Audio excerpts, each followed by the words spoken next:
In the heart of Ilara village, a small, dusty community surrounded by red earth and tall palm trees, lived a young girl named Esther.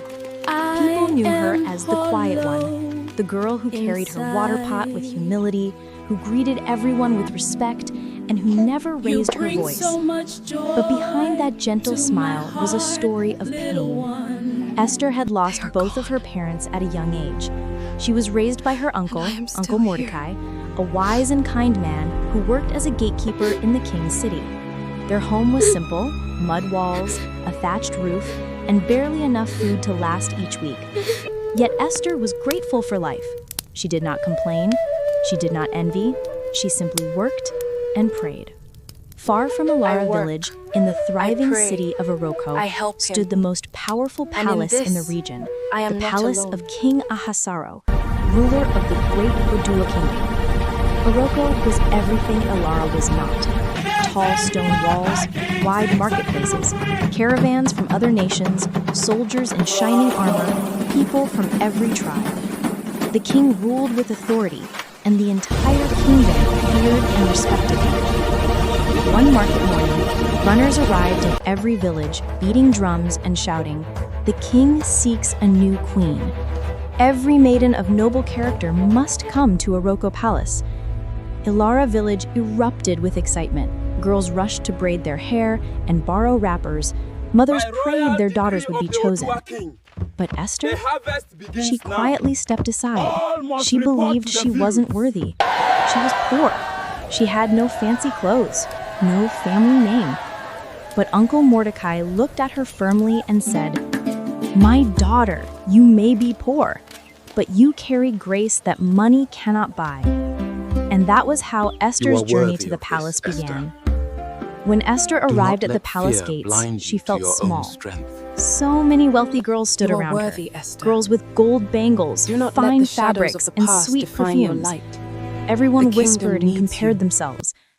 But the moment Esther stepped forward, something changed. The palace attendants noticed her gentle spirit. Unlike the others, she was not proud. She was calm, respectful, and humble. She was given the best care, the best training, the best preparation, not because she was rich, but because her character spoke louder than her clothing. When the time came for each maiden to stand before the king, most girls entered with pride, showing off their beauty and wealth. But Esther walked in softly, her eyes lowered, her heart steady. I knew she wouldn't last. The hall fell silent. Let me go, please. King Ahasuero lifted his eyes, and the moment he saw her, he felt a peace he hadn't felt in a long time. No flashy jewelry, no loud personality, just a young woman with a gentle spirit and strength beyond her appearance. He asked her questions. She answered with wisdom. He asked about her life. She spoke with honesty, not shame. By the end of their conversation, the king knew. Esther was different, and that difference was powerful. In a grand ceremony witnessed by thousands, drums echoed across Aroko City. Behold, Esther, daughter of Ilara village, is now queen of Oduwa Kingdom. People couldn't believe it. A girl from a poor village, a girl with no parents, a girl raised in a mud house, now sat on the royal throne beside the king.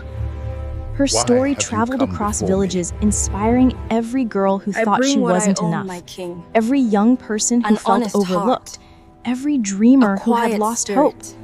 Because Esther proved something important. Greatness does not come from where you were born, but from who you choose to become. He did not see a poor girl. Esther's rise wasn't luck. It wasn't beauty alone. It was her heart, her humility, her character. And today, her story still whispers, you may start small, but you can rise beyond your beginnings. Never underestimate what your future can become.